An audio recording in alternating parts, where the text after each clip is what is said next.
Alexander, what? What, damn it? Hey, y'all, got some personal news on the job front. In the coming weeks, I'll be transitioning to a different position within Bungie.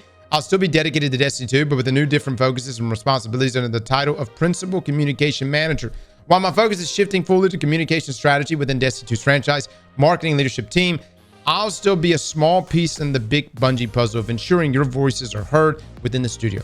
Overall, we're looking to continue transparent communications, honest exchanges with humility, and even fuel future hype through this position, and more within the publishing organization here at Bungie. With all that said, you'll be seeing some community teams listings on our careers portal soon. We're looking for a backfill to take my previous role, and we're looking to fill a few other positions between community and technical community manager seats. Keep an eye out and feel free to ask questions. Can't answer them all, but happy to give context when possible. Join the star side, as they say. Cheers. Congrats, DMG. DMG works his ass off. No. He works his ass off. He's in tune with the community, man. And DMG just handles things really, really well, man. So GG's. If make me part of the community team, I'll be real about things. Les, that would be catastrophic. That would be catastrophic. Les, I can't even imagine you writing a TWAP. You were literally right. This week in Destiny ain't shit happening. Iron Banner's still ass. Matchmaking is shit. Comp is ass. And right now, everything is just focused on Marathon. Personally, I think the Destiny community doesn't feel seen right now. You know me too well. There you go. There you go. I fucking knew it. This is the hero we need, not the one we deserve. You got, oh my God, dude. I'm just speaking my mind. And on the Marathon front, I have never seen Bungie do what they have done with Marathon so far. Seems like Bungie is moving on with Marathon as the main child and leaving Destiny behind if Marathon is successful. Dude, what is Les running for mayor for Destiny right now? What's happening? Is he running for governor of the tower? Are you about to hit me with the make Destiny great again? Are we going down that path right now, Les? I can't be a part of this. I can't stand with you on this, Les. I will have to just operate from the outside here. I don't know, guys. I mean, we talked about this yesterday. Destiny community, do you feel like you're being abandoned? Let's just look at the track record, all right? Did Bungie abandon the Halo community? Yes or no? Kind of, but they didn't do it voluntarily. They kind of wanted to, but they told us they were going to. Technically speaking, though, it's different this time. Microsoft had the rights to Halo. Bungie never had the rights to Halo. Destiny is owned by Bungie, and the question remains, would Bungie have abandoned Halo had they had the rights to it? I don't know if they would have. There's a couple ways this can go. If Marathon rolls out and it flops, and I mean, I'm talking like Concord level flop, and it doesn't sell, nobody wants to play it, it ends up being shite, every metric across the board, the game is terrible. I'm concerned about Bungie. I think at that point, Marathon could drag the whole ship down. And then at that point, it's like, all right, then Sony completely takes over Bungie, and then they have to decide what they're going to do with it. Because there are certain things you could do as a company where you tarnish your name so bad that there is just no marketing leverage for that anymore. Now, here's the thing. Marathon would have to just on a colossal level flop, and I just don't think it's going to flop on that level. The second thing that could occur, if Marathon comes out and it has okay success, pretty good success, but not like anything crazy, then there could be a world, guys. There could be a world where Destiny and Marathon, they exist. They coexist together. And we've got Destiny and PvE stuff with PvP still, raids, dungeons, things like that. And then we got Marathon, which is purely PvP and is an extraction shooter. There is a third thing that could happen. Marathon could come out, and if it hits, which I don't think will happen, but who knows? If it hits like Fortnite levels of success, everyone is talking about it, everyone is playing it, people foaming at the mouth for it. We're, like even like Marvel Rivals this past year, like if it hits that level of success, I just don't think it's gonna happen. But if it did, I still don't know if Destiny would be abandoned. But if the world just suddenly woke up tomorrow and was like, we want Marathon, we want to play it 24/7, we want all the content in the world, we want just Marathon content, and that's making all the revenue, then yeah, I think Bungie would still probably have a team making Destiny stuff, but it would be maybe a much smaller team. You know what I mean? I said that there was only 3 potential routes. There's a 4th one. Actually, I don't know.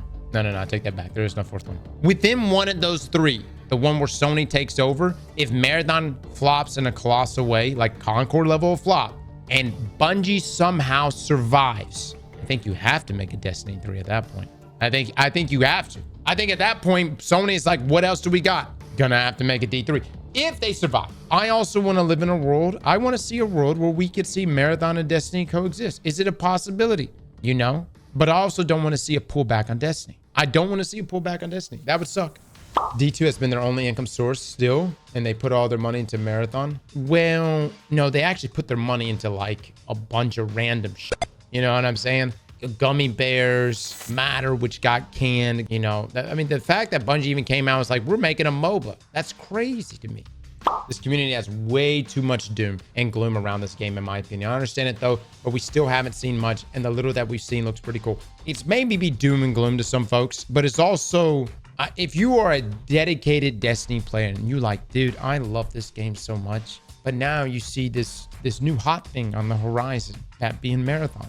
And Marathon's getting this sexy ARG. It's getting the attention of Bungie. And you know what I mean? I understand the fear. I really do. I completely understand why you as a dedicated Destiny player would be fearful that Marathon could become Bungie's next baby. I'm going to give you an example. RuneScape. I know. I'm talking about it again. But RuneScape, their baby at one time was Evolution of Combat. This was going to be the new revamped version of RuneScape. This was the future of RuneScape, and that became their baby. And they were like, this is gonna carry us. This is the next decade of RuneScape. Turns out nobody wanted to play that shit. Everybody hated it. And what did they have to do? They had to go back and give the players what they wanted. They launched old school RuneScape, and that's what everybody wanted to play. I don't understand why these companies keep making extractor shooters. No one wants them. I don't know the numbers behind it, but obviously they must be good. You know what I mean? Tarkov and its success. Like, maybe it's because extraction shooters are a little more untapped, but there's been a lot of extraction shooters. We've talked about it here recently. So many extractions that have come out over the past few years. Now, let me be also real. Many have been pretty janky.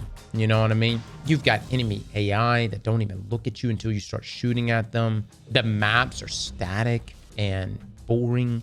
The most interesting one was probably Exoborn here recently with its dynamic weather system, but you know, there's still just not like, I guess you would say a triple A extraction shooter. And the question is can you even do that? Like, what even is a quote unquote triple A experience for an extraction shooter?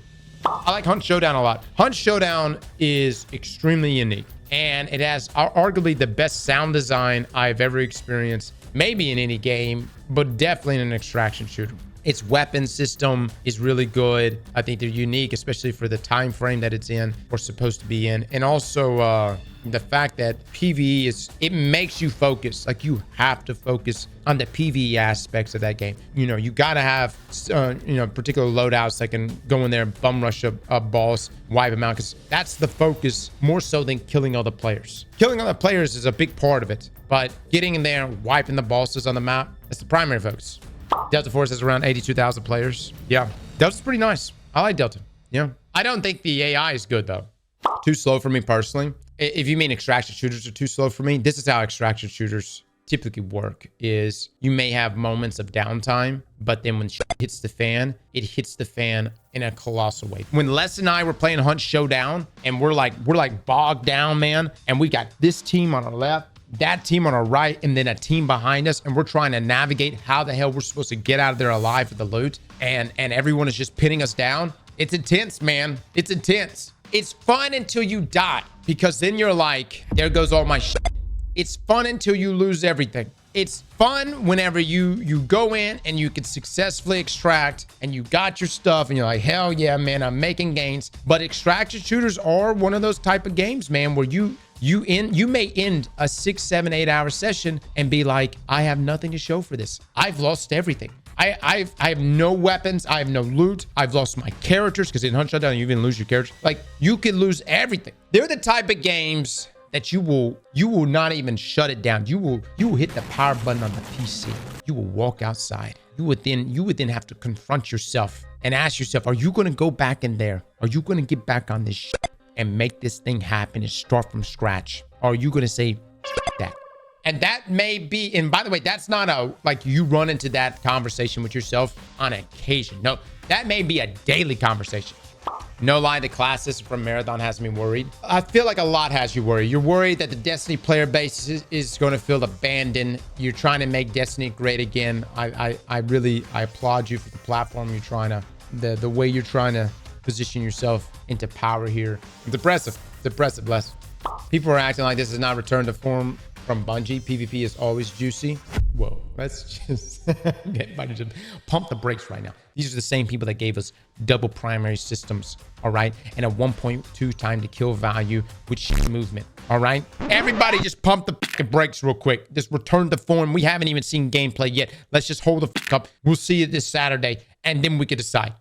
Do you think Destiny 2 lore and Marathon are linked somehow? I'm sure there's going to be some overlap. I don't know exactly like what the lore implications are. Like I know that we have minor multi-tool in the game, but let me steer back on topic to the Destiny community that feel that they will be left behind. I would say that for the near future, I think we're fine. Frontiers has been in development. It seems like it's going to be coming out hopefully on time, which is speculated to be sometime in July.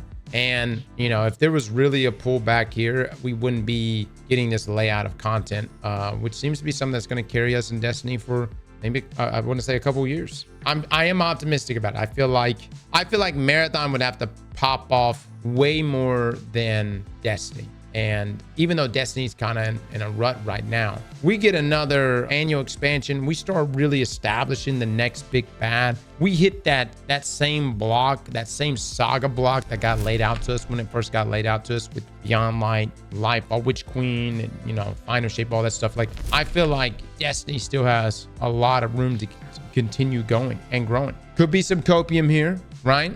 But I just, I think it would be foolish to leave arguably one of the best communities you can have. Yes, there's people in here that bitch a bunch. Destiny community bitches a lot, and I would argue and say very hypocritical. But at the end of the day, I don't find communities as gracious as this community when it comes to essentially buying your shit. Les bitches a lot, he does. But what does he do? Every season, Les, where's he at? He's playing Destiny. Every season he's playing Destiny. Every annual expansion he's playing Destiny. What else is Les doing?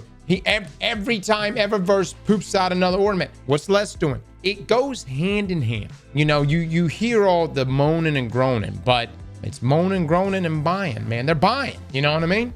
We bitch because we care. That is true. You know a game is dead when everyone just stops. No one's bitching anymore. You know what I mean? And people are sitting there poking in with a stick and say, come on, do something. Like, go look at Anthem. Go look at Concord. You know, go look at the many other games that are in a graveyard of and communities that are also in that same graveyard. Destiny numbers are looking like that though. They're not great. Without a doubt, they're not great. But dude, there's still just a ton of people that are just like, you know, even friends of mine. They're like, wait, Destiny's still going? I thought the final shape was final. I thought that was it. That's why that was called final shape. There's just still a ton of people that don't even, you know, that yes, there's been a continuation. And then also the first 2 episodes didn't hit. The thing that's probably saving Destiny right now is Bungie knows how to tell a good story when it comes to the Hive. They nail it on the Hive stuff. Vex, not so much. Fallen, not so much. Hive stuff, pretty damn good. The question is, if the 9 are going to be the focus going forward, will Bungie be able to tell a good story about the 9? You know? Slap that like button like your mama told you right.